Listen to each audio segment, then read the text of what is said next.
નમસ્કાર. The orbit affair ચેનલમાં આપનું સ્વાગત છે. આજે કોન્સ્ટિટ્યુશન પાર્ટ 3 એટલે કે વિધાનો અને તેના પરથી પ્રશ્નોના જવાબ એમસીક્યુ અને એક્સપ્લેનેશન સાથે હાજર થયો છું. ચાલો શરૂ કરીએ. ભારતના મૂળ સંવિધાનમાં કેટલી અનુસૂચિ હતી? જવાબ છે 8. ચલો આખી વિગત જાણીએ. મૂળ સંવિધાનમાં 395 આર્ટિકલ, 22 ભાગ અને 8 અનુસૂચિ હતી, જ્યારે હાલ 470 આર્ટિકલ, 25 ભાગ અને 12 અનુસૂચિ છે. સુધારાની વાત કરીએ તો 105 સુધારા થઈ ચૂક્યા છે. મહત્વપૂર્ણ સુધારાઓમાં 42મો સુધારો 1976 છે, જેમાં હાલ ચર્ચામાં રહેલો શબ્દ છે સેક્યુલર અને સોશિયાલિસ્ટ શબ્દો ઉમેરાયા છે.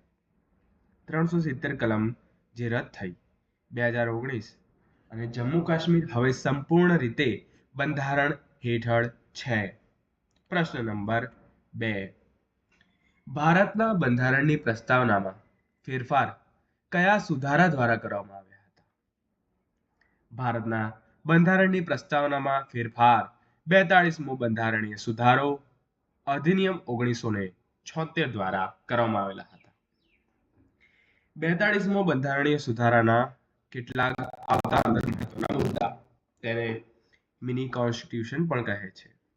આમુખમાં 42મા સુધારા દ્વારા જ સમાજવાદી, ધર્મનિરપેક્ષતા અને અખંડિતતા શબ્દો ઉમેરવામાં આવ્યા છે. લોકસભા અને વિધાનસભાનો કાર્યકાળ 5 વર્ષથી વધારીને 6 વર્ષ કરવામાં આવ્યો છે. પાછું રાષ્ટ્રપતિ શાસનની મુદત 42મા સુધારા દ્વારા જ 6 મહિનાથી વધીને 1 વર્ષ કરાઈ છે.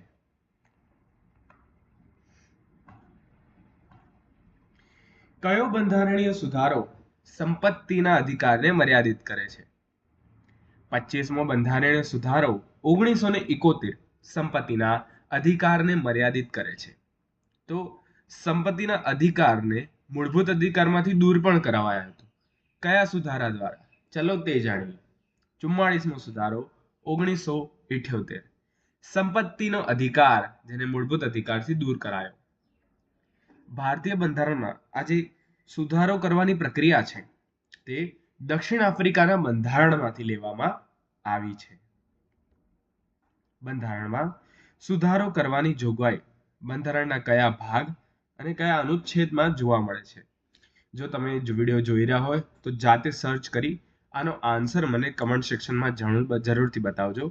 મને પ્રોત્સાહન મળશે. ધન્યવાદ. બંધારણીય સુધારા માટેનો ખરડો બંને ગૃહમાં અલગ અલગ જ પસાર કરવો પડે. આ બાબત યાદ રાખજો. બંધારણીય સુધારા માટેનો ખરડો બંને ગૃહમાં અલગ અલગ જ પસાર કરવો પડે.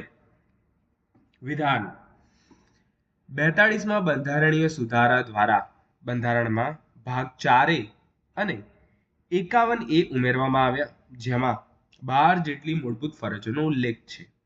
બીજું, રાજ્યના માર્ગદર્શક સિદ્ધાંત સાધન છે. ત્રીજું, મૌલિક અધિકાર સાધ્ય છે. ઉપરના 3 વિધાન જણાવો. ઉપરના 3 વિધાન ખોટા છે. કેમ? કેમ કે 42મા બંધારણીય સુધારા દ્વારા બંધારણમાં 4A અને 51A તો ઉમેરાયા, પણ 12 નહીં 10 જેટલી મૂળભૂત ફરજોનો ઉલ્લેખ છે. રાજ્યના માર્ગદર્શક સિદ્ધાંત સાધન નથી, સાધ્ય છે, અને મૌલિક અધિકાર સાધન છે. ચલો સમજીએ આ બે વિશે. રાજ્ય નીતિના જે માર્ગદર્શક સિદ્ધાંત છે સાધ્ય છે. કેમ? કેમ કે જે રાજ્યના માર્ગદર્શક સિદ્ધાંતોનું ક્ષેત્ર વ્યાપક છે. મૌલિક અધિકાર સાધન છે. કેમ? કારણ કે મૂળભૂત અધિકારોનું ક્ષેત્ર સીમિત છે. 42મા સુધારા દ્વારા ઉમેરાયેલી 10 મૂળભૂત ફરજો તે પણ જોઈ લઈએ. પૂછાઈ શકે છે. બંધારણ ધ્વજ અને ગીતોને માન આપો. સ્વાતંત્ર્ય સંઘર્ષના આદર્શોને અનુસરો. ભારતની એકતા અને અખંડિતતાનું રક્ષણ. દેશની રક્ષા અને સેવા. ભાઈચારો. સંસ્કૃતિના વારસાનું સંરક્ષણ. પર્યાવરણનું રક્ષણ અને જીવસૃષ્ટિ પ્રત્યે કરુણા અથવા અનુકંપા. વૈજ્ઞાનિક દ્રષ્ટિકોણ અને સુધારણા ભાવના વિકસાવવી. જાહેર સંપત્તિનું રક્ષણ અને હિંસા છોડવી. દરેક ક્ષેત્રમાં શ્રેષ્ઠતા તરફ પ્રયત્નશીલ રહેવું. તમારો બહુ સમય નહીં લઉં, એક જ સેકન્ડ લઈશ. જો આ વિડીયો તમારા સુધી આવી રહ્યો હોય તો હું current affair, history, geography, science, space technology, Gujarat culture તમામના પરીક્ષાલક્ષી વિડીયો બનાવું છું અને અલગ પ્રશ્નો લઈને આવું છું. રિપીટેડ મૂકતો નથી. જો તમને વિડીયો પસંદ આવે તો મારી ચેનલ પર બધા વિડીયો જોજો. કદાચ તમને પરીક્ષામાં લાભ થઈ શકે છે. ધન્યવાદ.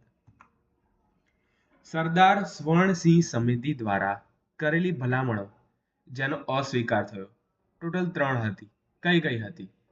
એક હતી કર ભરવાની ફરજ, બીજી હતી વ્યક્તિ દ્વારા ફરજ પાલનના થતા દંડ, અને ત્રીજું આ પ્રકારની સજા કરતી જોગવાઈ અથવા અન્ય જોગવાઈ જે અસંગતતા રાખે તે ન્યાયાલયમાં પડકારી શકાશે નહીં.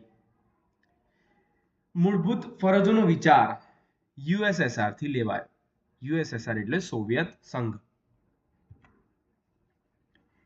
રાજ્યનીતિના માર્ગદર્શક સિદ્ધાંતો કઈ સમિતિની ભલામણથી ફરજિયાત બન્યા?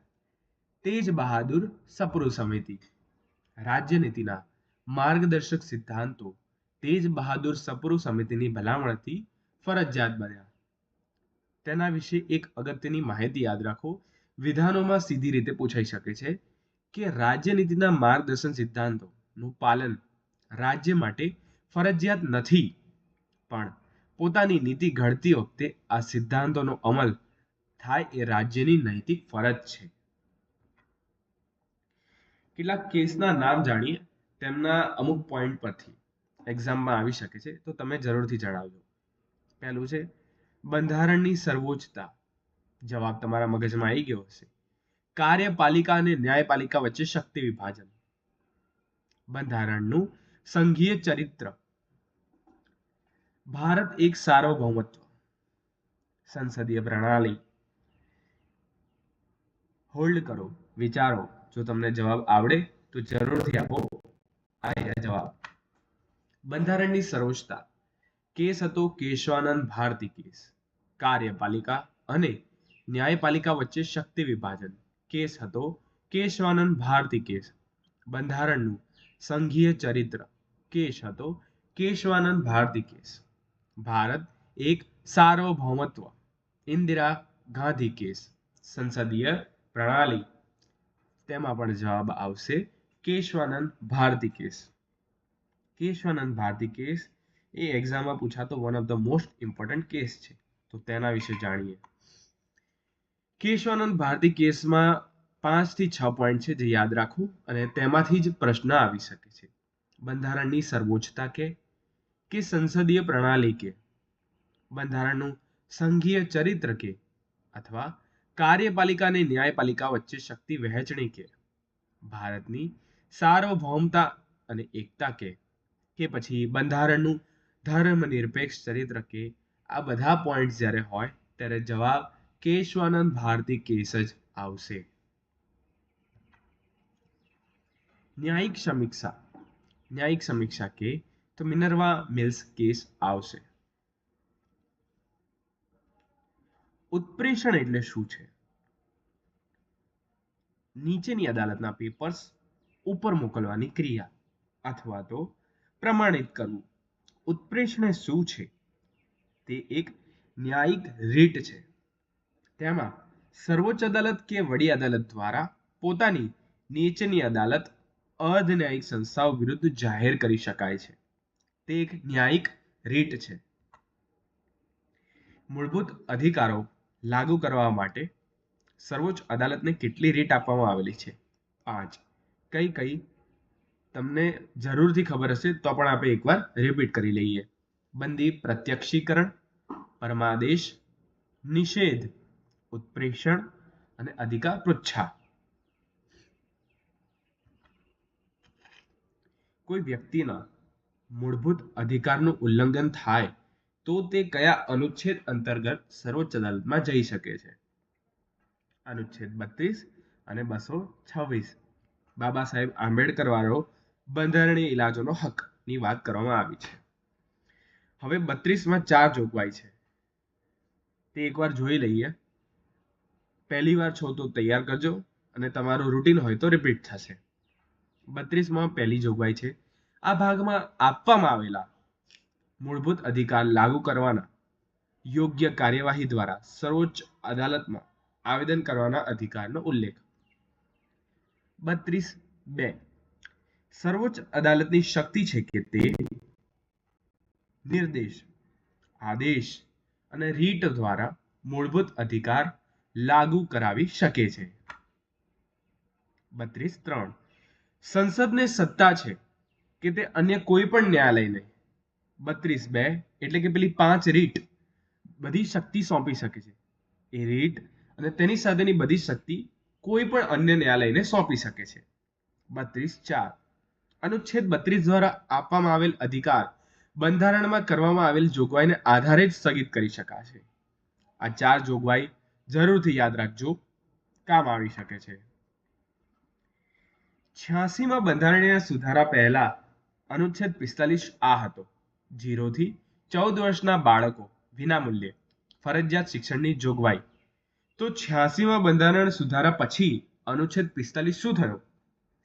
તો એવું કહેવાય છે કે 45મો અનુચ્છેદ જે 86માં બંધારણીય સુધારા પછી થયો તે આ હતો: રાજ્યના તમામ બાળકોને તેમની 6 વર્ષની વય પૂરી થાય ત્યાં સુધી સંભાળ અને શિક્ષણની જોગવાઈ. વિધાન: ગુજરાતમાં રાઇટ ટુ એજ્યુકેશનનો કાયદો 2015માં અમલમાં આવ્યો. સાચું છે કે ખોટું?